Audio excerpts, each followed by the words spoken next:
Perkara tidak ada, terpidana ada. Saya ulangi, perkaranya ada, tersangka tidak ada. Perkaranya tidak ada, terpidana ada. Ini fakta yang terjadi saat ini, yang kita bahas ber-3 bulan, sudah masuk bulan ketiga. Mengapa demikian? Karena kita tidak taat pada pakem. Pak Dedi paham banget itu pakem. Kalau wayang itu ada pakemnya. Mengapa tidak taat? Pelajaran paling mendasar untuk seorang anggota Polri yang akan menjurus kepada reserse itu adalah apa definisi penyidikan? Agak teori sedikit. Definisi penyidikan itu adalah sesuai pada hukum acara kita. Serangkaian upaya penyidik untuk membuat terang suatu peristiwa,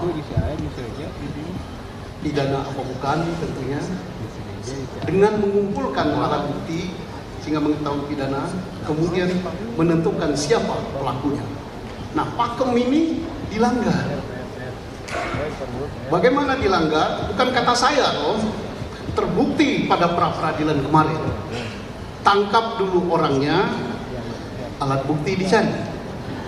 Ya ini fakta, buktinya kalah. Jadi kalau tersinggung mau nyalakan saya, tidak, kemarin buktinya ada, itu bukan kata saya.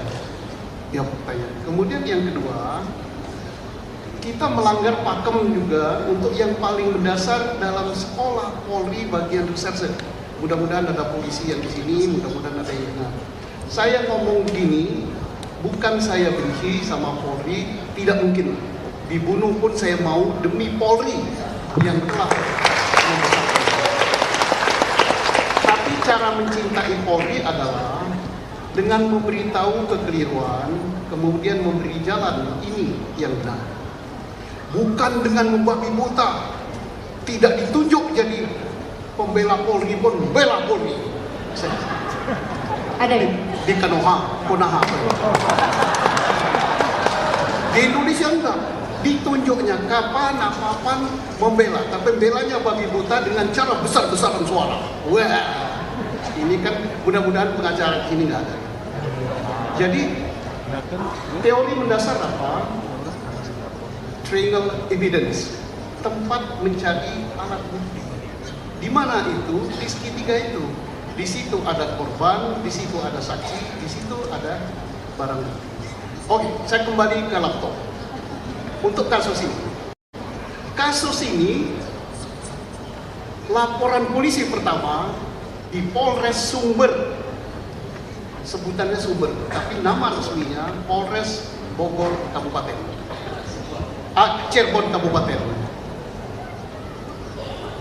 Wilayahnya meliputi jembatan flyover di Talun itu. Laporan polisinya kecelakaan lalu lintas. Datanglah polisi ke TKP, mengumpulkan alat bukti. Di situ ditemukan 1 jenazah, 1 belum meninggal. Di situ ditemukan darah, di situ ditemukan sepeda motor dan lecet, stangnya bengkok, spabornya pecah. Kemudian di apa ini? Shockbreakernya juga lecet. Lecetnya lecet berat. Kemudian helm jatuh, darah bertumpuk di situ. Saksi pertama melihatnya katanya kecelakaan. Melaporlah ke bengkel di situ, beritahu yang namanya Oki dan Yayan. Dia melawan arah menemui itu sampai menunggu polisi datang. Setelah polisi datang, baru Sohotor segala macam datang, jenazah yang hidup dan yang sudah meninggal dinaikkan ke mobil patroli, dibawa ke rumah sakit. Diproseslah sebagaimana proses, tidak perlu saya ceritakan di sini, sudah ada SOP-nya. Disimpulkan kecelakaan lalu lintas. Tas tuntas. Ya. Cirebon Kabupaten itu punya polisi sendiri, Polres sendiri, Polseknya sendiri, Kejaksaan sendiri, pengadilan sendiri. Disebut masyarakat setempat Polres Sumber. Udah tuntas. Dan laporan polisi tentang kecelakaan lalu lintas itu tidak pernah, saya ulangi lagi, tidak pernah dilimpahkan ke Polres Kota atau Ciko, tidak pernah juga diminta oleh Polres Ciko, tidak pernah juga ditarik ke Polda. Tuntas, korban ada, TKP ada, alat bukti ada, pisem ada. Nggak tahu bagaimana ceritanya, di Ciko ini nggak mau kalah, buat juga laporan polisi pembunuhan. Siapa yang lapor? Pak Dedi tahu, jangan tanya pada saya. Lah kalau saya buka di sini saya pun nggak bisa dituntut, kan? Memang laporannya ada kok. Kemudian laporan itu dari siapa? Informasinya bisa ditelusuri di berkas setebal begini. Saya udah baca berkasnya. Tidak bisa mungkin yang lapor ngasih informasi namanya Aep, yang dilapori bapak itu, oleh bapak itu buat laporan polisi rinci sekali, lengkap sampai nama. Ini agak ajaib juga laporan ini. Ya, karena tidak taat pada pakem, Pak Dedi, pakem pewayangan, mestinya ke teori penyidikan tadi, ada nggak peristiwanya? Untuk tahu ada tidak peristiwanya, ada nggak TKP-nya? TKP-nya tidak ada. Yang ada TKP itu di atas jembatan. Sudah selesai diproses. Nggak ada TKP di wilayah Cirebon Kota. Apa TKP? Di situ ada korban, di situ ada alat bukti lain, barang bukti, saksi, dan sebagainya. Nggak ada saksi yang mendengar yang katanya Aep. Ada 11 tersangka.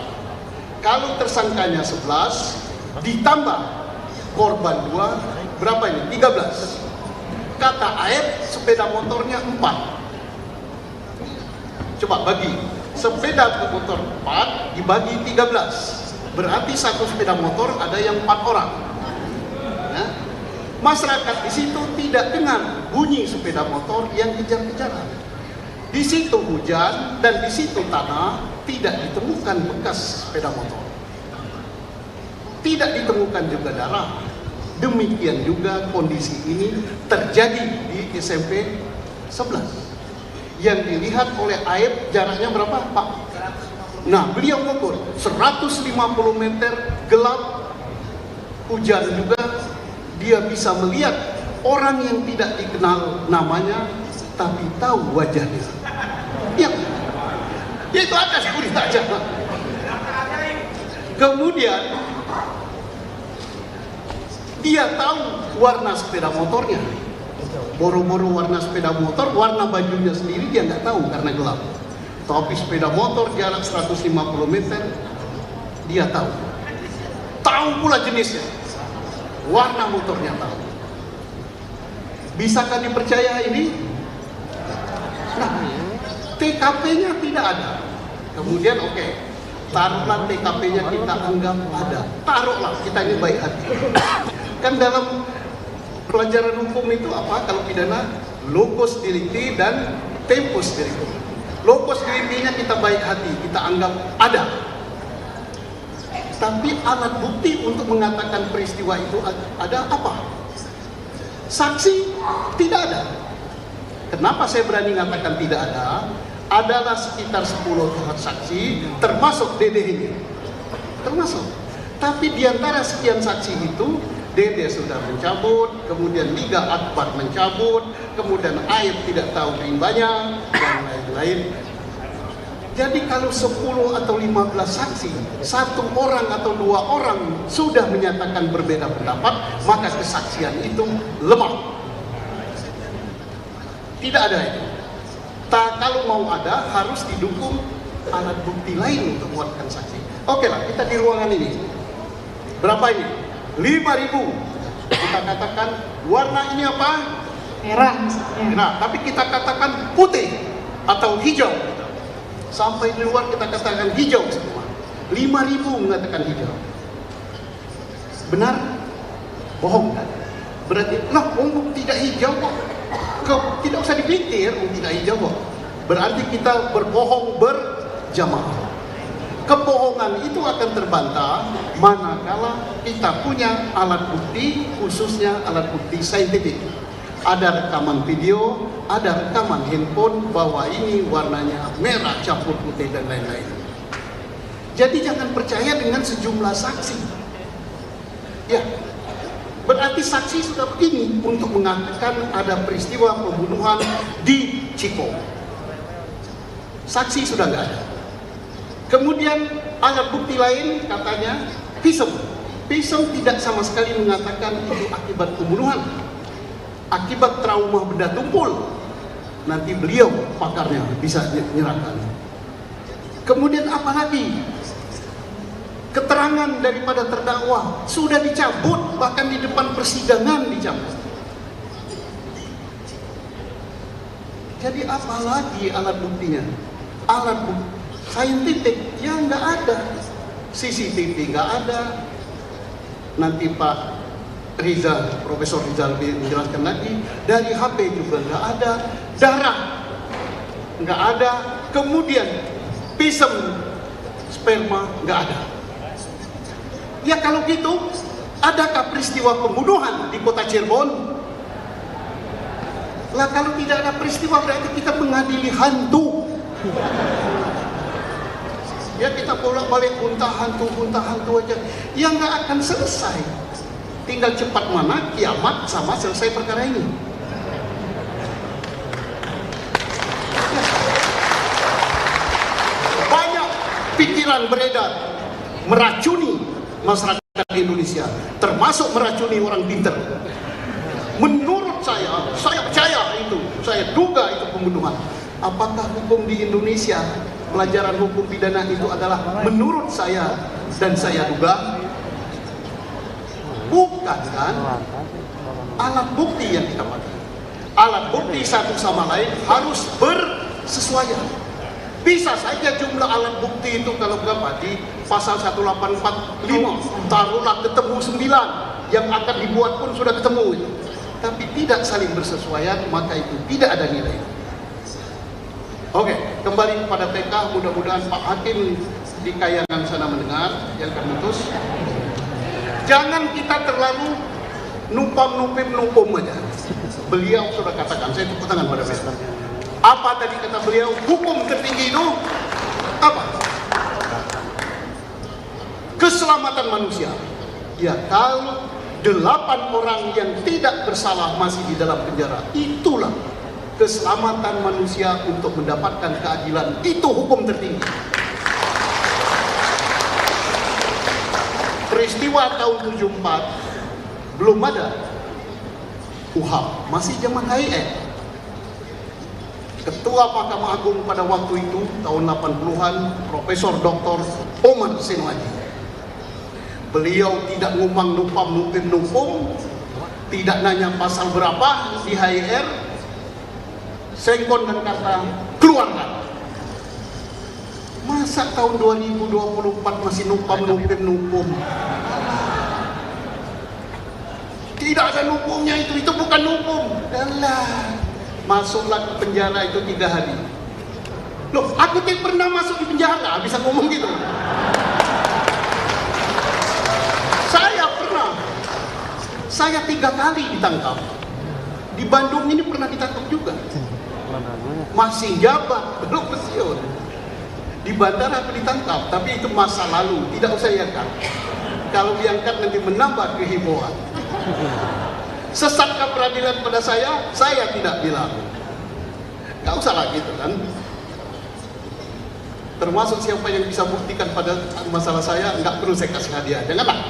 Nah, makanya mengapa Susno itu berani mengatakan bahwa siapa yang bisa membuktikan bahwa di Polres Ciko tanggal 27 Agustus 2016 ada peristiwa pembunuhan terbukti dengan meyakinkan, didukung alat bukti saintifik, saya kasih hadiah 10 juta hasil jual pertanian tambah dana pensiun, uang pensiun.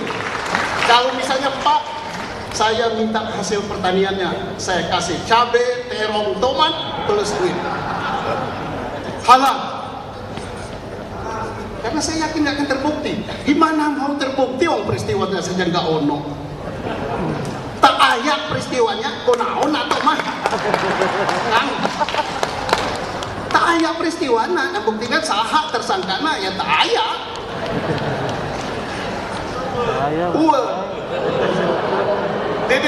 Dede, saya mau bicara, saya menghormati Anda, saya berdiri. Oke.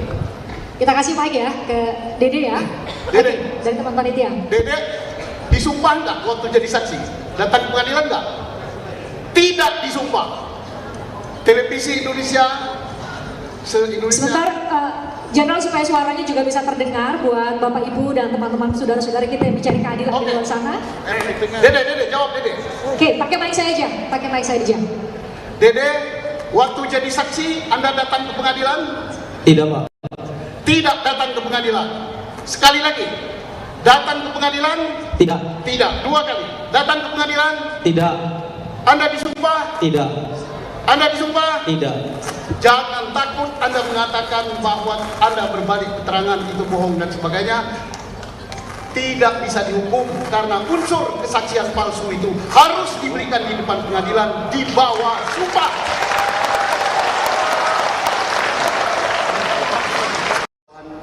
Mental ya. Kalau Polri-nya, organisasinya ya nggak usah dirubah.